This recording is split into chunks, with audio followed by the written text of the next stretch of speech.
नमस्कार दोस्तों, story book 12 में आप सभी का स्वागत है। आइए सुनते हैं एक परिवार की प्यार भरी कहानी और उससे सीख लेते हैं। नीलू की शादी को 5 महीने से अधिक समय हो चुका है। शादी से पहले वह बैंक में नौकरी करती थी। पति मुकेश भी बैंक में मैनेजर थे। दोनों का प्रेम विवाह हुआ था।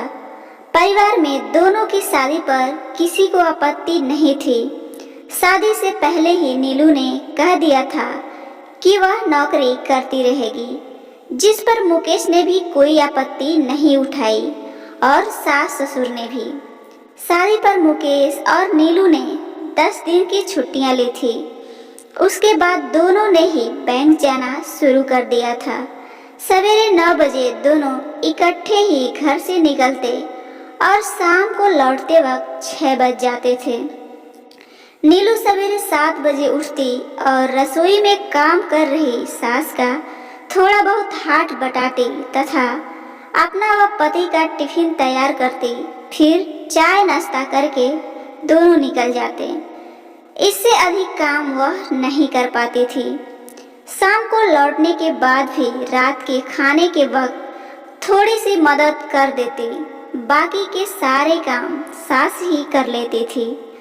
सासू माँ एक सहायिका रखी हुई थी जो बर्तन, कपड़े तथा झाड़ू पोछा कर दिया करती थी। खाने का काम वह स्वयं ही करती थी। मेड का बनाया खाना उन्हें पसंद नहीं आता था। और दूसरा कि सारा काम अगर मेड करेगी तो वह क्या करेंगी, उनका समय कैसे कटेगा। मुकेश और नीलू के ऑफिस जाने के बाद सासू माँ सहायिका को लेकर पूरे घर की सफाई करवा लेती थी। जब वे बेटे बहू के कमरे में जाती तो देखती कि कमरा बहुत अस्त व्यस्त रहता है, तो उन्हें अच्छा नहीं लगता था। वे शुरू से ही एक सफाई पसंद व अनुशासन प्रिय गृहिणी रही थी, इसलिए उन्हें लगता था घर व्यवस्थित रखना जरूरी है। हैरानी तो इस बात की हुई कि बिखरे सामान में ही सैनिटरी पैड और मेकअप की सामग्री होती थी। नीलू को शुरू से ही घर के कामों में कोई रुचि नहीं थी। मायके में पहले माँ ही सब काम कर लेती थी। फिर भाई की शादी हो गई तो सास बहू मिलकर सब काम निपटा देते थे। नीलू पर कोई जिम्मेदारी नहीं थी, इसलिए उसने काम करने में कभी भी दिलचस्पी नहीं दिखाई।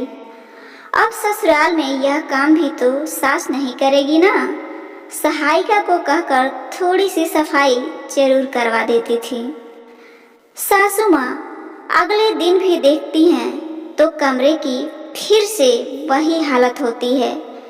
धीरे धीरे उन्हें कुछ बुरा लगने लगा कि इतनी शिक्षित और परिपक्व होने के बाद भी बहू अपने कमरों को साफ व व्यवस्थित नहीं रखती। क्या बिखराव अस्त व्यस्त कमरा देखकर उसे कुछ अड़चन सा नहीं या उलझन नहीं होती। छुट्टी के दिन वह देखती कि बहू आराम से सोकर उठती, फिर चाय नाश्ते के बाद मोबाइल पर लंबे समय तक बातें करती रहती। खाना बनाने के वक्त तो सास की कुछ मदद कर देती, लेकिन अपने कमरे की साफ सफाई पर उसका विशेष ध्यान नहीं होता था। साधना जी सोचती बहू को कैसे समझाया जाए कि अपने बेडरूम को व्यवस्थित व साफ रखना चाहिए। एक दिन सवेरे बेटे के कमरे के पास से गुजरते हुए साधना जी ठहर गईं। अंदर से कुछ जोर से बोलने की आवाज आ रही थी। मुकेश नीलू से कह रहा था, मेरी टाई नहीं मिल रही है, तुम हर चीज ठिकाने क्यों नहीं रखती? कहीं भी कुछ सामान रख देती हो और फिर वक्त पर नहीं मिलता। थोड़ा व्यवस्थित क्यों नहीं रखती? मुझसे जितना होता है उतना तो कर ही रही हूँ। आप भी तो अपने सामान को सही जगह पर रख सकते हो। अभी दूसरी टाई बांध लो, कल आराम से खोजूंगी। दोनों ऑफिस के लिए चले गए। साधना जी सोच रही थी मुकेश को भी शुरू से ही व्यवस्थित रहने की आदत है। उसे भी बिखरा हुआ घर अच्छा नहीं लगता, लेकिन पत्नी को शायद कुछ बुरा न लग जाए इसलिए चुपचाप रहता है। अभी एक हफ्ता भर ही बीता था कि साधना जी को फिर से बेटे बहू के जोर से बोलने की आवाज आई। मुकेश कह रहा था, नीलू बाथरूम में कैसी दुर्गंध आ रही है, तुम्हें नहीं लगी? थोड़ा तो सफाई की तरफ ध्यान दे सकती हो। छुट्टी के दिन खुद ही अच्छे तरीके से साफ सफाई कर दो।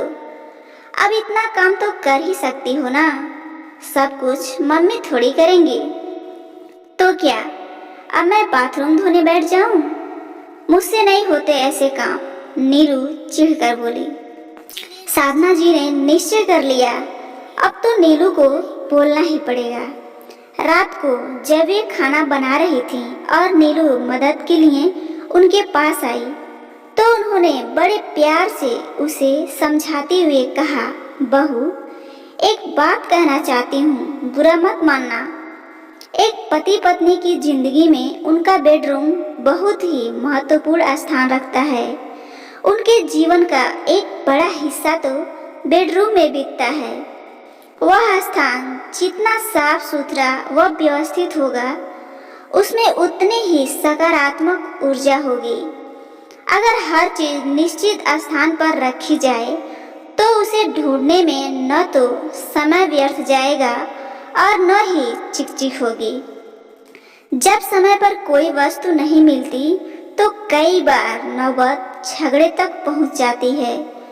पिछले हफ्ते मुकेश के टाई ना मिलने पर झल्ला रहा था और आज बाथरूम की सफाई को लेकर तुम्हारे बीच बहसबाजी हो रही थी। उस दिन नीलू का मूड कुछ उखड़ा हुआ था। सास की बातें उसे चुभ गई और गुस्से में बोली, मम्मी जी आपको मेरे कमरे में ताक झांक की क्या जरूरत है?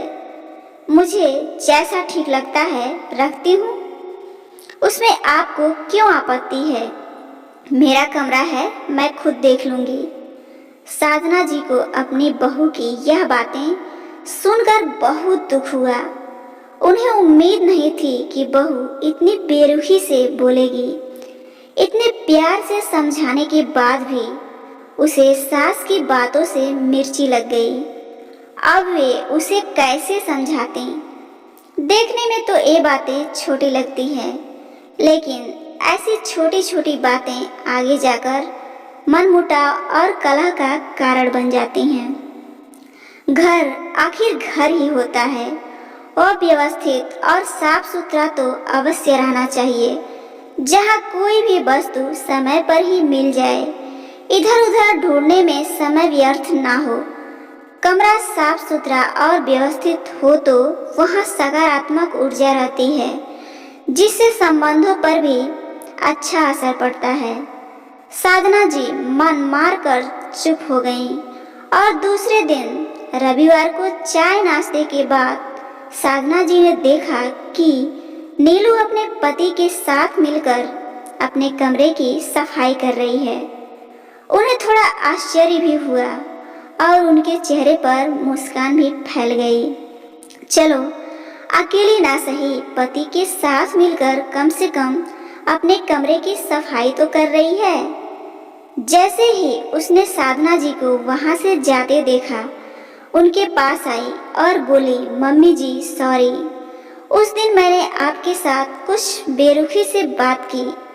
असल में उस दिन मैं बहुत टेंशन में थी, तो गुस्से में मैं गलत बोल गई। आपने कुछ गलत नहीं कहा था, लेकिन अपने तनाव और ईगो के कारण मैं ही क्रोधित हो गई।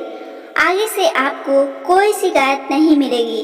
वह सोचने लगी कि शुक्र है सासू माँ ने प्यार से समझाया, जली कटी नहीं सुनाई, वरना कई सासें तो बहुओं की खटिया खड़ी कर देती हैं। इधर साधना जी को भी अपनी बहू पर ढेर सारा प्यार उमड़ रहा था कि बहू ने गलती स्वीकार करते हुए समझदारी से रिश्ते में मधुरता बनाए रखा। दोस्तों, आपको मेरी ये कहानी कैसी लगी मुझे जरूर बताएं, और आपको पसंद आई हो तो इसे कमेंट और शेयर अवश्य करें तथा सब्सक्राइब भी करें। धन्यवाद।